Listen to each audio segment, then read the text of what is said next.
Series review. Yo, what up? How's it going? And welcome back for another video. In today's show, we will be doing a review slash recap of Damwon Gaming versus Lowkey esports. So this is going to be kind of an overview, not a super deep dive into each game like a VOD review analysis would be.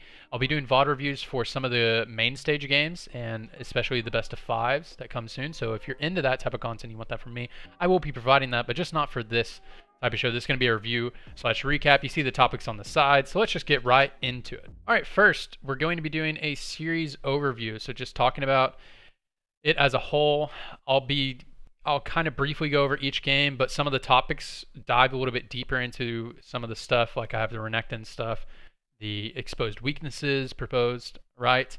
We'll get a little deeper in this stuff, but first we're just going to kind of do a review of the series as a whole, and then a small review of each game, then dive a little deeper with the other topics. So this was a pretty dominant series. So if you watched the series, you would have seen this, but if you didn't watch the series, I hope I'm recapping this for you. It was a pretty dominant series, despite it being a 3-1. Let's just be real about that game number one. I mean, Damwon seriously ran it down in draft.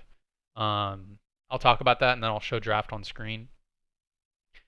They essentially gave themselves no tools in the early game to be able to deal with anything that Lowkey wanted to do, which is kind of a Damwon special. They run it down in draft quite often if you watch the LCK.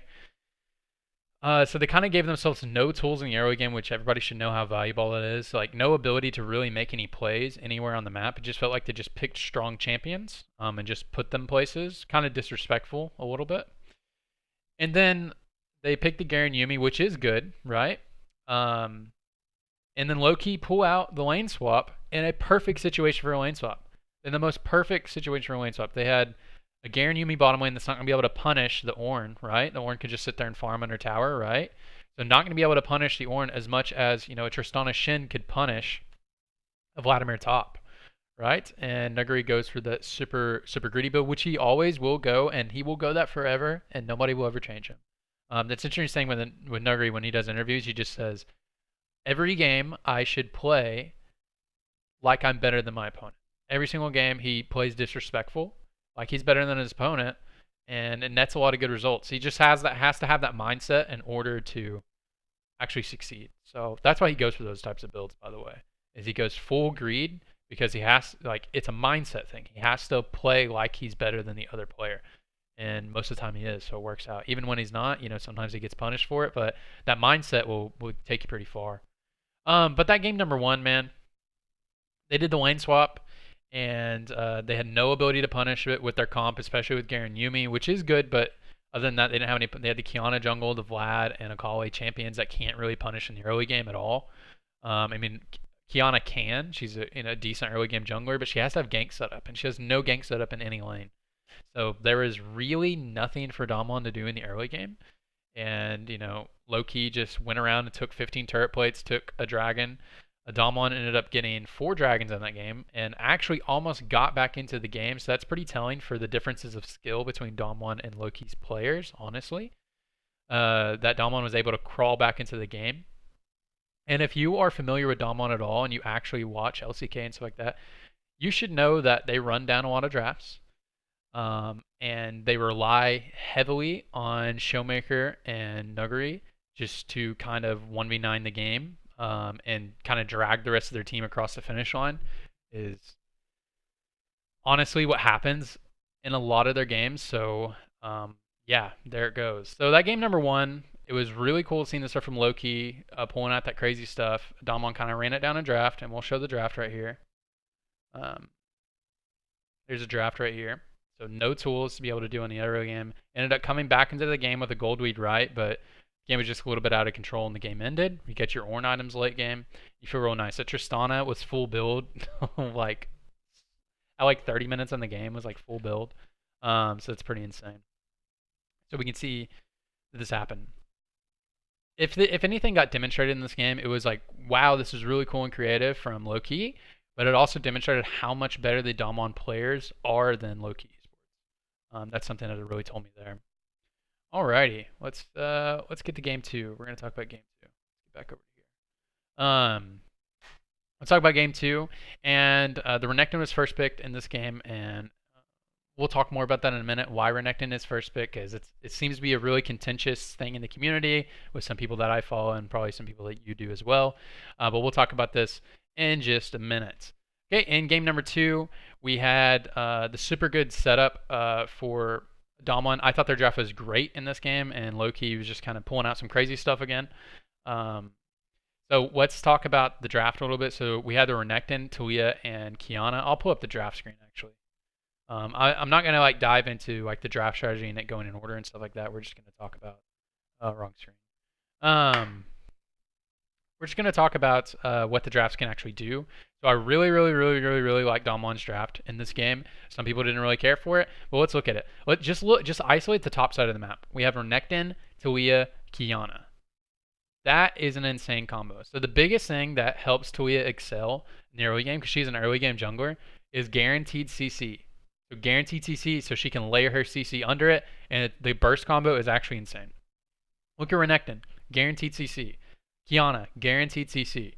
You just combo that with your Talia. When I saw this draft, as soon as I saw those three picks specifically, I said, oh, as long as Nuclear and Barrel don't run it down in bottom lane, they just play weak side, this game's over. Like, this game was over at draft. I mean, you have Damwon who have the superior players in each position, honestly. The better players in each position. And they get this draft that is kind of brain dead on the top side in the early game. And the only way that Lowkey is shown to be able to attack Damwon is in the early game. And so Damwon picks a full early game draft, at least on the top side. And they just snowball from that, and the game's pretty much over. So when I saw that draft, I was like, okay, yeah, this game's over, and there's no chance. Cool, so let's go over to game 3. So if Damwon just gets an even draft or an okay draft, and don't just get surprised with some weird stuff, they should just win this series pretty easily. Game number 3. Let's look at the stuff over here. Oh yeah, I remember this game. There's pretty much a big lead for Damwon most of the game. Not the cleanest closeouts. They did have the cool Yasuo Gragas combo with the Renekton and Talia, so guaranteed combo right here, and then a decent combo on the top side.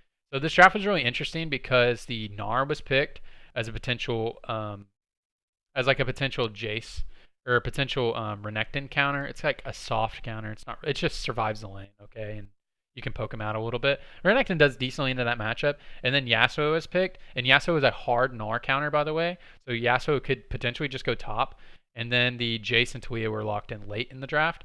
And you had honestly no idea where any of them were going. You would assume it's set up how it is set up right here. But Jace is a good matchup in an R. Yasuo has a good matchup in an R. And this is a fine bottom lane down here. It's kind of more of the freer matchups for Yasuo because he normally loses lane slightly. But Kai'Sa has a hard time punishing unless you just, get some good setup. So we get some positive lane matchups. Renekton has a good matchup into Akali. Jace has a good matchup up here. Talia, way more active in the early game, can combo well with the Renekton in some mid-game fights, can combo super well with Yasuo and Gragas. And look, honestly, better players have a good draft versus other players who also have a decent draft. Is more of a mid-game spiking comp, can have some decent scaling options, has some pick potential with the Gnar, with the Leona, with the Skarner. But if you're in an even game state with Damwon, you're just gonna want Damwon to win that game every time. In this game 4. Game 4 was a straight solo queue draft. Look at Lowkey esports over here. We have it was a big yikes when I see the Aatrox picked. Unless you're like a really good Aatrox player, I don't recommend ever picking it. Or if the enemy has already shown their top side. I think Aatrox is such a weak champion unless you're just a beast on Aatrox. Even before the nerfs, I've been very vocal about unless you're like Bwipo or the Shy, like people who specialize in this champion, then you should not be picking Aatrox unless the enemy top laner is already shown. Like, you can last pick on red side. But everybody's been first picking on blue side, and it's insane. They did not first pick this champion, by the way. But they did pick it, and then they got it countered, of course. And it was just punishing. And this game was just a stomp from start to finish. And it was a pretty clean closeout for Damwon in this. All right, let's get into some of the topics. That's what we're here for, right? That's what I'm here for. Okay, let's talk about this topic next. Exposed weakness. Because a lot of people want to talk about exposed weakness. Did Damwon's weakness get exposed in this game? Do they have a weakness? Well, the real question is, did their weakness get exposed? No. I don't think their weakness got exposed. Maybe a little bit, but they definitely have weaknesses. Okay? They definitely have weaknesses. They're a third seed for a reason. Okay? Look, if you just watch the broadcast and you don't watch LCK and you just hear what everybody says in the community, you'd think Damwon is like some crazy super team that is unstoppable. They are absolutely not that. Before everybody starts freaking out, everybody starts malding, everybody starts pulling their hair out about me talking about Damwon not being this crazy, amazing team, I do think they're one of the best teams of the tournament, and I think they're a very good team. Okay? Let me get that out of the way. But they definitely have some weaknesses. For sure have some weaknesses. There's a reason why SKT destroyed them in the playoffs. They have some real problems. They might have the best players in the tournament, not in every position. But Nuguri could be the best top laner. Showmaker could be the best mid laner in the entire tournament. Those are very real things. Canyon's probably one of the best junglers, right? Probably not the best, but he's one of the best junglers at the tournament. They have some very, very, very, very, very good players on their team. All right, and their team play is pretty decent as well. But they have some serious issues. One of the big issues is attacking them in the early game. So if you just go back, you don't need me to tell you about it. Just go back and watch that SKT series. And Showmaker, for sure can go toe to toe with Faker. A lot of times winning the matchup. But the mid jungle 2v2 always won out, right? The way Quid played around the map and punished them in the early game and never let Damwon get off the ground. Fully punish them bottom lane because they had better players in the bottom lane. And never let Damwon get to that point in the game where they're strong and they can actually punish you back. SKT just never let them get to there because they punished them super hard in the early game, played super proactively, and you can actually punish Damwon really hard in that. Damwon a lot of times win games just because they're better than you. That's a lot of the ways they win games. They get like questionable drafts sometimes, and they literally just win because Nuguri and Showmaker are better than you. A lot of times that is seriously how they win games. But against teams like SKT, against teams like even IG, IG's been having their struggles, but individually player-wise, they absolutely can go toe-to-toe. Teams like G2, you're not going to beat them just because you're better than them individually. And that's a lot. I mean, if you go back and watch Damwon games, that's a lot of the reasons why they win games. They do some very smart plays and have some really good game fundamentals, all good stuff. So I'm not saying they're a bad team. It's just versus those really, really, really good teams, they're not going to be able to win those games reliably. Maybe they'll level up through the tournament and start getting better at their draft, start getting better at their early game stuff, but they didn't level up all year. All year they were good, but when it came time to where they had to play against players of their caliber in a best of 5, they couldn't handle it. So that's my little bit of a rant about Damwon Gaming. I think they're amazing. I think they're great. They could be top 5 teams at the tournament. Do I think they're the best team at the tournament? Absolutely not. I do not. So come at me, okay? I think they're very good, and I think they may have the best players in the tournament. They're not the most complete team. They're not the best team. But they could win it all. Everybody, anybody can win it all, and they have somewhat of a chance. But in terms of weaknesses getting exposed, I think they have for sure weaknesses. They get punished super hard in the early game.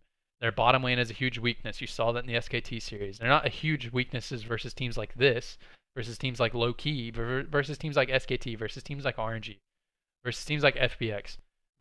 They will get punished for picking these more greedy drafts. But maybe in this game, they picked a lot of greedy drafts because they were disrespecting their opponents and didn't want to show things. Maybe want to get people off their trail like they said on broadcast. Maybe that Garen Yumi stuff didn't look very practiced. Maybe they were just showing that so people think they play it, so they can threaten it, to get better picks in the draft. That could be a real thing. That definitely could be a real thing. But if you're just looking back at how they actually played in LCK, I wouldn't expect them to beat out these more complete teams. And these teams that can actually punish you in their early game. Anyways, that's my little rant about Damwon. They're definitely the best team in plans, no doubt. No doubt. Clutch is not the best team. There's no doubt Damwon's the best team in plans, and they're one of the best teams in the tournament. But if you think there's some crazy, untouchable team, they're absolutely not. They're absolutely not. They're not G2. They're not SKT. Neither of those teams are untouchable, by the way, but they're not near that level. Maybe they could be by the end of the tournament. You see some crazy stuff happen in the tournament. You see IG level up throughout the tournament. You see Fnatic level up throughout the tournament. So definitely could be good, but not now. And they look how they did in LCK playoffs. That's what they looked like. Okay, cool. Alrighty, let's talk about Renekton. First pick on blue side. This is going to be another little bit of a rant. Okay? Let me pull up this draft screen, and then I'll go into it. It's going to be a little bit of a rant here. Okay, so a lot of people that I follow in the community, and this has been a contentious topic in the community about Renekton, first pick on blue side. There's a lot of people that I follow in the community, such as LS, aka Losing Strands from Malding, about Renekton first pick. People like Broken Shard, other people like that, have been very critical of the Renekton blue side first pick, and there's legitimate reasons to be critical about it, and I'll briefly explain those when I'm talking about this. But there's a reason why it's first picked on blue side. And these people like LS, these people like Broken Shard, these people, they know this. They know this stuff. So I'm not talking to them. They know this stuff. Because if you know anything about the game, you would know the stuff I'm going to say to you. But I just kind of want to explain why people blue side first pick, because they're doing it, so there has to be a reason why they're doing it. There's for sure a reason. I'm of the opinion that it's still a very good blue side first pick for certain circumstances, especially if you're better than the enemy team. It does something a little bit different. So before we even talk about Renekton, let's talk about what the strength of each side of the draft is. So on blue side, the big strength of blue side is that you get a power pick that you want, right? So there's a couple different strengths, but the main strength is if there's a really powerful pick in the meta, like a super powerful pick in the meta, then you can pick that. Like let's think like 2 patches ago, Akali would get through sometimes, and she was so broken on that patch, like on 9.16, something like that. If she would get through the draft, you have to pick that. Unless you just can't play it, then you probably aren't in the playoffs if you can't play Akali, right? Yeah, you have to pick the Akali if it's up, right? Or sometimes teams let it go and pick the Sylas side of the matchup, but I never thought that was better anyways. I thought the Akali was broken. So you had to pick the Akali with your blue side first pick, or you're kind of trolling most of the time, right? It a little bit depends on regions, because in LPL, they first pick Kai'Sa every game because they prioritize their bottom lane so much, and, Uzi. Anyways, so that's like a big thing you can do with that draft, right? Or big advantage of having blue side. The other thing you do with the advantage of blue side, if you have a team-specific pick that's very, very strong for your team, for example, Clutch Gaming picking Rumble first pick, huge strength for their team, and they're going to hard smurf with that pick. I mean, Huni's just insane on that champion. So if you have a champion that they know that they can potentially take away from you, because a lot of people can play Rumble, then maybe you first pick it, because it's a team that you specialize in. If you get it, you're going to win the game. Boom. Okay. Let's talk about another reason why you'd want to pick or let's talk about the strengths of red side. So the strengths of red side, you should just know the big 2 strengths of red side. The big one is that you're guaranteed a counter matchup most of the time. Unless it's a flex pick meta, then red side kind of sucks. This meta isn't super flexy, so red side a lot of times is better. It really a little team specific, but it guarantees you a counter pick essentially because you get the final pick. So it guarantees you a good matchup that you want. And it also gets you the first duo pick. So if you really prioritize getting like Zyra Khan and they leave it open, you get it. You prioritize Gragas Yasuo, you get it. You see. So you can get some really powerful duo picks. Or you get like a Renekton Elise, It's a really powerful duo. Then you can get that first, and then the enemy team has to react to it. So that's a big strength of that. Okay, now that I've explained all of that, you may have already known that information. Let's talk about Renekton. Okay, what's something that Renekton does as a pick? Okay. One of the big things when blue side is very powerful is when flex picks are powerful. Okay, before you start freaking out, I'm not saying Renekton is a like super flex pick, but he is a pseudo flex pick. He can flex, but it's not like Aatrox ever got last year. Okay, let me be real. It's not like Lissandra last year, but it is a flex pick that has some niche scenarios where it can flex to the mid lane. Talk about the scenarios where he can flex into the mid lane. Renekton destroys melee assassins. Okay, he absolutely decimates a Yasuo. So the enemy team can potentially run a Gragas Yasuo in the jungle mid. It'll dissuade that combo just by having the Renekton pick. Your Renekton doesn't even have to go mid lane. Just picking your Renekton early in the draft is going to dissuade that combo. The enemy team wants to take that, unless they're confident taking the bottom lane. Okay, destroys Yasuo and has a good matchup into all the other assassins like Qiyana, like Akali. The assassin in the meta has a good matchup into Sylas. Okay, so all of the melee assassins, Renekton has a positive matchup into it and has great comboing with their jungler. Can fit into the mid lane, right? Talk about in the top lane. Renekton in the top lane has some very, very, very good matchups, right? He can destroy certain champions like Aatrox, like any of the short range champions, but has a bad matchup into some more niche picks, right? So the matchups that seriously punish a Renekton is a Quinn, is a Vayne, and Jace to a certain degree, Kennen to a certain degree. But oh, some music started playing in the room and it was freaking me out. But Renekton, well, the cool thing about Renekton is he's a flex pick in the sense of you can either play through him or play off of him. And he's one of the unique champions that can play strong side or weak side. Very, very, very good in lane. Renekton might be the best weak side champion in the entire game. You might think of some others, but just off the top of my head, Renekton might be the best weak side champion in the game. So you can draft him earlier in the draft, and either you end up getting a good matchup wherever you put him, or it's a bad matchup for him, but he's never going to die in lane. You can play him off weak side. He's not going to fall too far behind.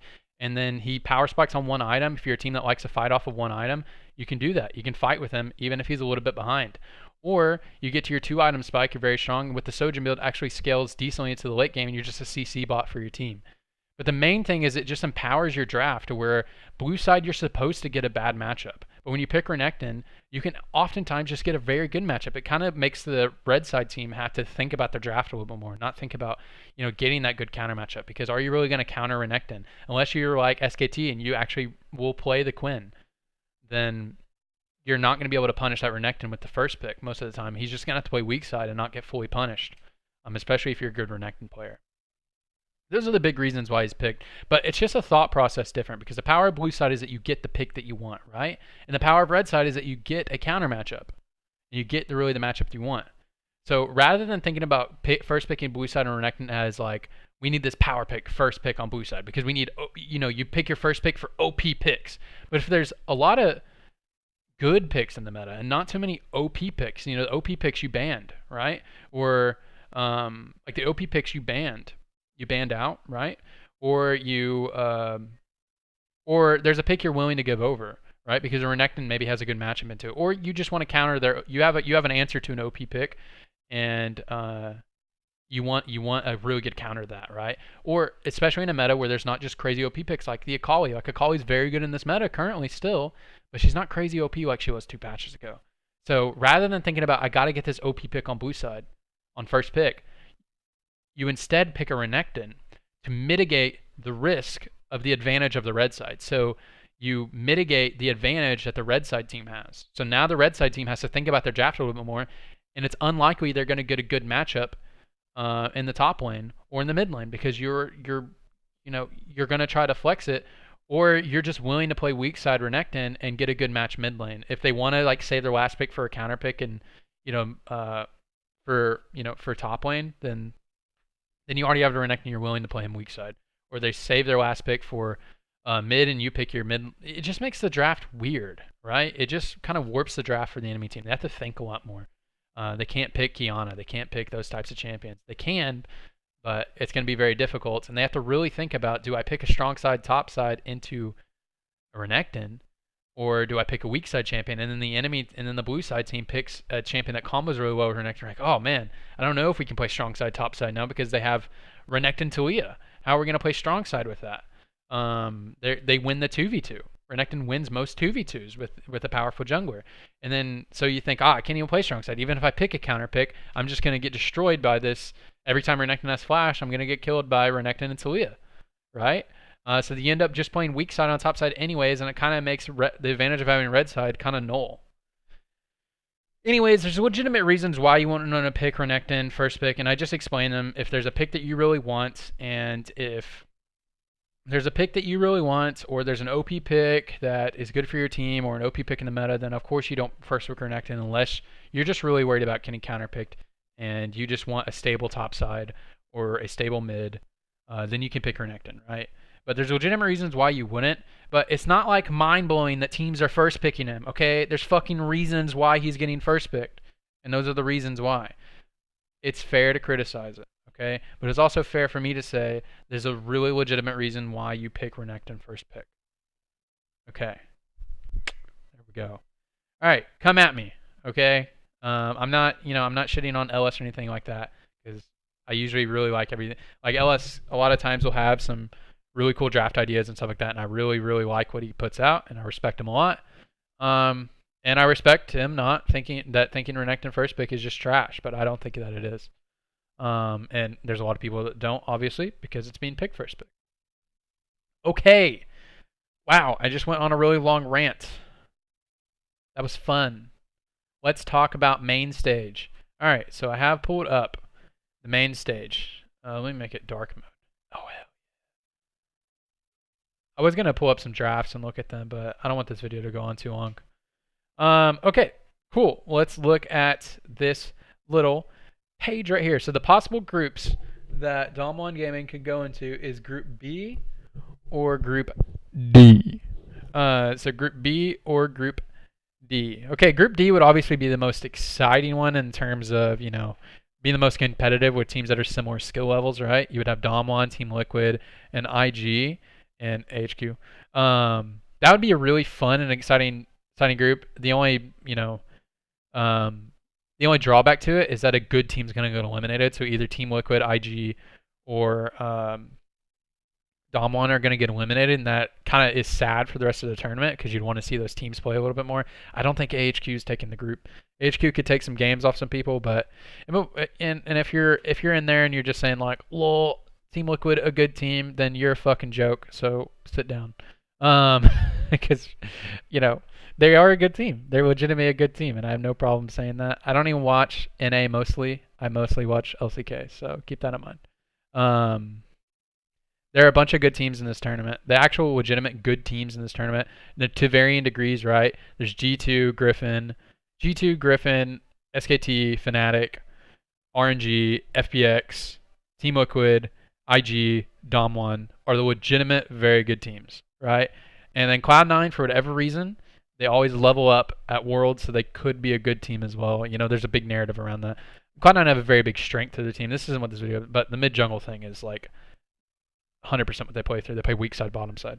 And it has worked before, so hey, could work. But those are the legitimate good teams. I don't know if I mentioned AHQ. I didn't mean to if I did mention them.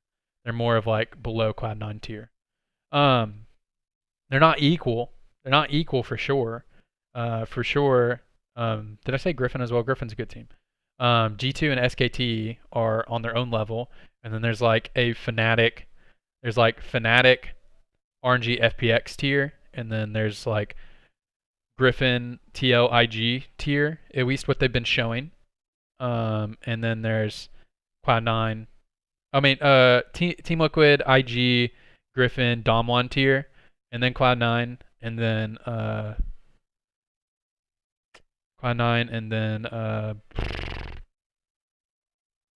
HQ maybe. I don't know who I'm leaving out. Anyways, I thought I was leaving someone out.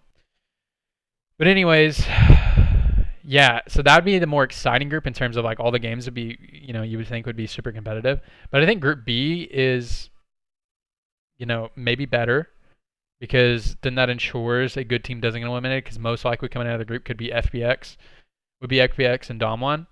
But Gam, bro, Gam could punish some of the weaknesses of Damwon.